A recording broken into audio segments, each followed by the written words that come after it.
Let's make amali. Amali is a delicious Egyptian dessert equivalent to North America's bread pudding. You can serve it warm with a scoop of French vanilla ice cream. Pause the video and read the ingredients. Step 1. Preheat the oven to 400 degrees F 200 degrees C.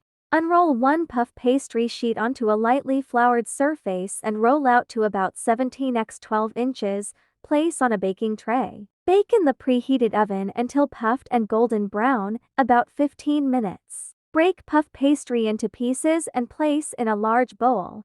Add raisins, almonds, pine nuts, pistachios, and coconut. Toss until well combined. Spread evenly in a 9 x 13-inch glass baking dish. Pour milk into a saucepan. Stir in sugar and vanilla. Cook over medium-high heat, stirring occasionally until hot but not quite boiling. Pour over puff pastry mixture in the baking dish. Creamy, warm perfection. Like, subscribe, and comment below. Recipe details are in the description. Bye.